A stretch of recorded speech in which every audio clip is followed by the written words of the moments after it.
Let's talk about multiplying and dividing complex numbers written in polar form. So if you have two different complex numbers in polar form, z1 and z2, given as such, so you can see r1, r sub 1, r sub 2, theta sub 1, theta sub 2.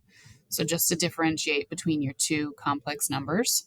If we would like to multiply z1 times z2, then what you're going to do is first you're going to multiply your two moduli, and then you are going to add the two arguments so that this form looks the same as these forms. It's just you get this by multiplying and this by adding.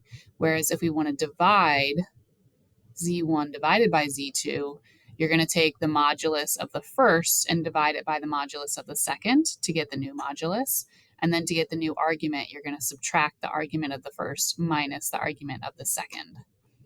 So let's go through an example. If the first complex number in polar form is 2 times the quantity of the cosine of pi over 4 plus I times the sine of pi over 4, and then the second complex number is 5 times quantity cosine pi over 3 plus I sine pi over 3. If we want to find z1 times z2, the first thing that we need to do is take the modulus of each, so 2 and 5, and we need to multiply them. So 2 times 5, we know that's going to be 10. So the modulus of the product is 10. And this is going to be times the cosine of, now we need to figure out this new argument. And in order to do that, we're going to add the arguments of the first two. So I'm just going to do it off on the side here. Pi over 4 plus pi over 3. We need to remember that to add fractions, we have to have a common denominator. So we could use 12 here. So pi over 4 is going to be equivalent to 3 pi over 12, and pi over 3 is equal to 4 pi over 12. So 3 pi over 12 plus 4 pi over 12 is 7 pi over 12. So this argument of the product is 7 pi over 12 plus I times the sine of 7 pi over 12. In order to do this one over here, to do z1 divided by z2, we are going to first divide the first modulus by the second. So that's going to be 2/5. Just a side note, if you ever have to divide these and you get a fraction that can be simplified, you need to simplify it. If you were ever to divide it, and let's say that this was the square root of 5 and you had the square root of 5 in your denominator, you would need to rationalize that and change that to something like 2 root 5 over 5.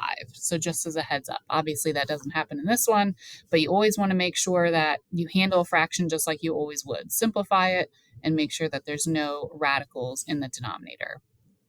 So in this case, 2 divided by 5, we can just write that simplified as 2/5 times the quantity of the cosine of, now we have to take our arguments and subtract them. So pi over 4 minus pi over 3 means 3 pi over 12 minus 4 pi over 12, which would leave you with negative pi over 12 plus I times the sine of negative pi over 12.